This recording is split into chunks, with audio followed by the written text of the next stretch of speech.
प्रभु यीशु मसीह का धन्यवाद देते हैं हम आज के इस पवित्र दिन के लिए। एक बार फिर से हम आपके साथ प्रार्थना में सहभागी होने जा रहे हैं। तो आइए हम आज की आराधना के लिए प्रभु यीशु मसीह की महिमा करते हुए अपने हृदयों को आज के गीत के लिए तैयार करें और प्रभु को हम महिमा देते हुए एक गीत को आराधना के तौर पर गाते हुए उसको महिमा करें। हम अपनी आंखों को बंद करें और स्मरण करें प्रभु के उस प्यार को जो प्रभु यीशु मसीह ने हमारे जीवन में अपने अनुग्रह से दिया। तो उस अनुग्रह को हम स्मरण करते हुए प्रभु यीशु मसीह को धन्यवाद दें। आइए हम एक गीत गाते हुए प्रभु यीशु मसीह की स्तुति महिमा करें।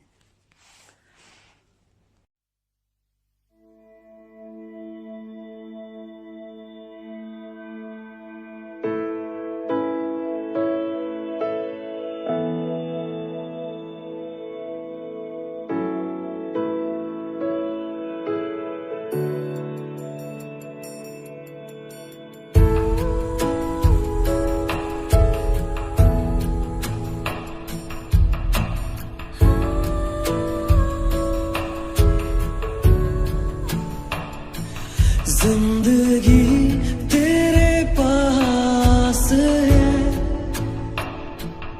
और कहाँ जाऊं मैं, तेरी शरण में रहना है और कुछ न चाहूं मैं।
मुझे खींच ले तेरी ओर, तेरी ओर, तेरी ओर, मुझे खींच ले तेरी ओर, तेरी ओर, तेरी ओर, मुझे खींच ले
अभी समय है वचन से सुनने का, तो आइए हम खुदा के कलाम से पढ़ेंगे और आज के वचन को हम ग्रहण करें, उसके लिए अपने दिलों को तैयार करें।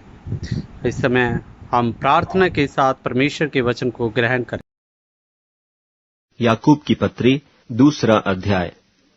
हे मेरे भाइयों, हमारे महिमा युक्त प्रभु यीशु मसीह का विश्वास तुम में पक्षपात के साथ न हो, क्योंकि यदि एक पुरुष सोने के छल्ले और सुंदर वस्त्र पहने हुए तुम्हारी सभा में आए और एक कंगाल भी मैले कुचैले कपड़े पहने हुए आए, और तुम उस सुंदर वस्त्र वाले का मुंह देखकर कहो कि तू वहां अच्छी जगह बैठ, और उस कंगाल से कहो कि तू यहां खड़ा रह या मेरे पांवों की पीढ़ी के पास बैठ, तो क्या तुमने आपस में भेदभाव न किया और कुविचार से न्याय करने वाले न ठहरे? हे मेरे प्रिय भाइयों, सुनो, क्या परमेश्वर ने इस जगत के कंगालों को नहीं चुना कि विश्वास में धनी और उस राज्य के अधिकारी हों जिसकी प्रतिज्ञा उसने उनसे की है जो उससे प्रेम रखते हैं? पर तुमने उस कंगाल का अपमान किया। क्या धनी लोग तुम पर अत्याचार नहीं करते?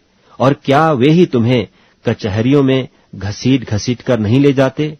क्या वे उस उत्तम नाम की निंदा नहीं करते जिसके तुम कहलाए जाते हो?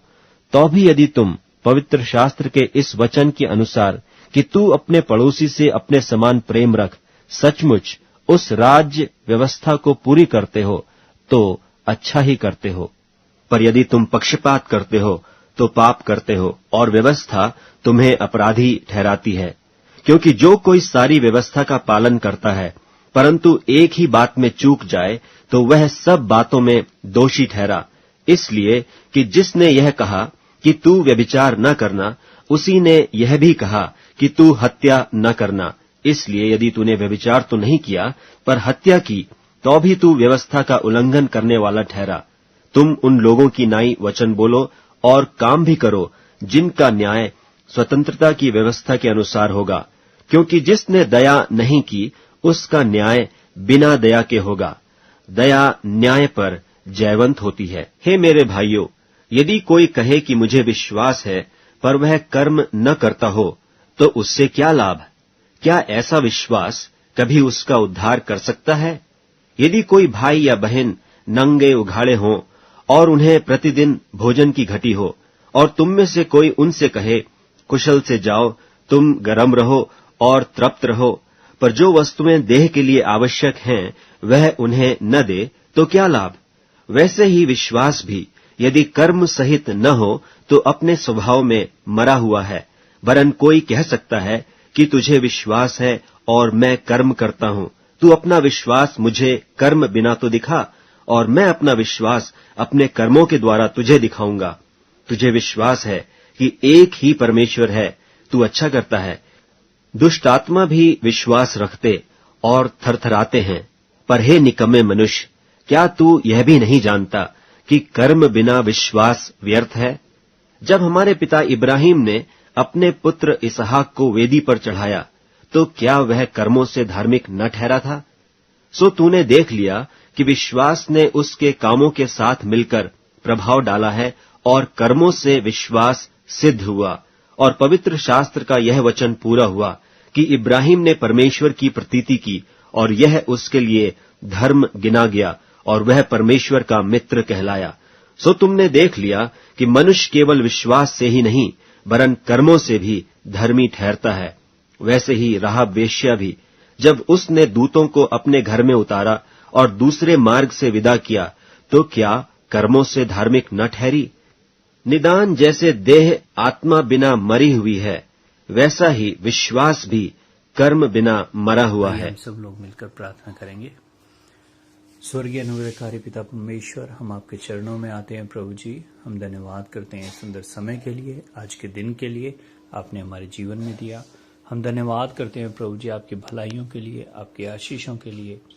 प्रभु जी आप महान, आप सर्वशक्तिमान हैं, आपके जैसा कोई नहीं है। हम धन्यवाद करते हैं आपके प्रेम के लिए पिता परमेश्वर, आपकी दया के लिए, आपके अनुग्रह के लिए। पिता परमेश्वर आप ही हैं जो सब कुछ बनाने वाले हैं, आप ही हैं जो इस सृष्टि को चलाने वाले परमेश्वर हैं। हम आपका धन्यवाद करते हैं प्रभु जी, हम आपकी तारीफ, आपकी शुक्रगुजारी करते हैं प्रभु जी। इस समय हम लोग याद करते हैं अपने देश को पिता परमेश्वर। प्रभु जी ये देश आपने हमें दिया ताकि हम इसमें रह सकें प्रभु जी, और हमारा फ़र्ज़ है कि हम लोग इस देश के लिए प्रार्थना करें प्रभु जी। हम प्रार्थना करते हैं इस प्रेजेंट सिचुएशन के लिए प्रभु जी, जो इस समय हम देख रहे हैं प्रभु जी, जो हालात हमारे देश में हो रहे हैं। हम लोग प्रार्थना करते हैं परमेश्वर, आपका अनुग्रह चाहते हैं हमारे देश में। आपके वचन में लिखा है, यदि मेरी प्रजा दीन होकर मेरे चरणों में आए, मुझसे प्रार्थना करे, तो मैं उनके देश को ज्यों का त्यों कर दूंगा। प्रभु जी हम प्रार्थना करते हैं हमारे देश में पिता परमेश्वर, जो भी ये लॉकडाउन की परिस्थिति चल रही है कोविड-19 की वजह से, प्रभु जी हम प्रार्थना करते हैं इस लॉकडाउन के कारण पिता परमेश्वर बहुत सारे लोगों के जीवन में बहुत सारी पिता परमेश्वर समस्याएं आई हैं पिता परमेश्वर। प्रभु जी बहुत सारे ऐसे लोग हैं जो प्रभु जी रोजाना कमाकर खाने वाले हैं, लेकिन प्रभु जी लॉकडाउन के कारण उनका काम नहीं है, लॉकडाउन के कारण उनके जीवन में परेशानियां हैं। हम प्रार्थना करते हैं प्रभु जी ऐसे लोगों के जीवन में काम करें और प्रभु जी उनकी ज़रूरतों को पूरा करें। प्रभु जी हम प्रार्थना करते हैं उन्हें आशीषित करें परमेश्वर। प्रभु जी आपका अनुग्रह उनके जीवन में बना रहने पाए। प्रभु जी हम प्रार्थना करते हैं पिता परमेश्वर, लॉकडाउन के कारण बहुत सारी पिता परमेश्वर परेशानियों का सामना जो करना पड़ रहा है सभी लोगों को, प्रभु जी हम प्रार्थना करते हैं उनके जीवन में कार्य करें। हम प्रार्थना करते हैं पिता परमेश्वर, आपका अनुग्रह हमारे देश में चाहते हैं प्रभु जी। यहाँ की गवर्नमेंट व्यवस्था को आपके हाथों में सौंप देते हैं। आपकी शांति प्रभु जी हमारे देश में बनी रहे पिता परमेश्वर। जितने भी प्रभु जी पॉलिटिकल लीडर्स हैं प्रभु जी, नेतागण हैं, प्रधानमंत्री, राष्ट्रपति, कैबिनेट मंत्री, सबको आप आशीषित करें परमेश्वर। जो भी वो डिसीजन ले आपकी ओर से होने पाए पिता परमेश्वर, क्योंकि आपके वचन में लिखा है अधिकारी गण को आप ही हैं पिता परमेश्वर जो नियुक्त करते हैं। प्रभु जी हम प्रार्थना करते हैं अपनी ज्ञान बुद्धि से उन्हें भर दें प्रभु जी, ताकि जो भी वो निर्णय लें पिता परमेश्वर आपकी ओर से होने पाए, इस देश की भलाई के लिए होने पाए। प्रभु जी हम प्रार्थना करते हैं इस समय में पिता परमेश्वर हमारे देश में जो भी ये हालात चल रहे हैं प्रभु जी, और इसके कारण प्रभु जी ऑक्सीजन की कमी भी हो रही है प्रभु जी, बहुत सारी जगह ऑक्सीजन की किल्लत का सामना करना पड़ रहा है। हम प्रार्थना करते हैं प्रभु जी पिता परमेश्वर जो भी नए प्लांट लगाए जा रहे हैं यीशु मसीह के नाम से सफल होने पाए पिता परमेश्वर, और प्रभु जी सारी ऑक्सीजन की जो भी ज़रूरत है प्रभु यीशु मसीह के नाम से पूरी होने पाए पिता परमेश्वर। हम प्रार्थना करते हैं उन जगहों के लिए जहाँ से भी ऑक्सीजन उपलब्ध हो रही है प्रभु जी, उन जगहों में आपकी आशीष चाहते हैं प्रभु जी। हम प्रार्थना करते हैं जितने लोग बिना ऑक्सीजन के पिता परमेश्वर परेशान हो रहे हैं, हम प्रार्थना करते हैं ऑक्सीजन की सप्लाई ज़्यादा से ज़्यादा हो, ऑक्सीजन पिता परमेश्वर टाइम से मिलने पाए, ताकि प्रभु जी सभी लोगों को सुविधा मिल सके पिता परमेश्वर, सभी लोगों को ऑक्सीजन मिल सके, और प्रभु जी आपका अनुग्रह उनके जीवन में हो, वो लोग प्रभु जी पिता परमेश्वर आपकी सच्चाई को जाने, आपके नाम की महिमा कर सके प्रभु जी। एक बार फिर से हम याद करते हैं अपने देश के विरोध में जो भी बातें हैं प्रभु जी, जैसे नक्सलवाद है पिता परमेश्वर, उग्रवाद है प्रभु जी, हम प्रार्थना करते हैं जो भी विरोधी हैं परमेश्वर, हम प्रार्थना करते हैं आपकी आशीष चाहते हैं, आपका अनुग्रह चाहते हैं पिता परमेश्वर, उनके मनों को बदलें, उनके जीवन को बदले, ताकि वो इस बुरे रास्ते को छोड़कर प्रभु जी आपकी सच्चाई को जानकर आपके बताए हुए सही मार्ग पर चलने वाले बनने पाएं प्रभु जी। उनके जीवन में काम करें, जो भी आपके दास दासी आपने ठहराए हुए हैं उनके बीच में कार्य करने के लिए प्रभु आप उन्हें भी आशीषित करें। जब वो आपका वचन लेकर जाते हैं प्रभु जी, आपका वचन उनके जीवन में काम करे। हम प्रार्थना करते हैं प्रभु जी ऐसे लोगों के जीवन को प्रभु जी आप बदल दें, हमारे देश की सुरक्षा करें पिता परमेश्वर। हम प्रार्थना करते हैं प्रभु जी आपका अनुग्रह हमारे देश में होने पाए पिता परमेश्वर। प्रभु जी हम प्रार्थना करते हैं जहाँ कहीं पर भी पिता परमेश्वर लड़ाई झगड़े की बातें हैं प्रभु जी, हम प्रार्थना करते हैं ये सारी बातें ख़त्म होने पाए यीशु मसीह के नाम से प्रभु जी। हमारे देश में आपके नाम को महिमा मिले, जगह जगह पर प्रभु जी आपकी इच्छा पूरी होने पाए पिता परमेश्वर। प्रार्थना करते हैं प्रभु जी पिता हमारे देश को एक बार फिर से आपके हाथों में सौंप देते हैं, आप नियंत्रण ले, आपकी आशीष हमारे देश पर चाहते हैं, आपका अनुग्रह हमारे देश में चाहते हैं। हम धन्यवाद करते हैं प्रभु जी सारी बातों के लिए, हम धन्यवाद करते हैं आपने हमारी प्रार्थना को सुना। हम सारा आदर सारी महिमा आपके नाम को देते हुए प्रार्थना उद्धार करता प्रभु यीशु मसीह के नाम से मांगते हैं, आमीन आमीन।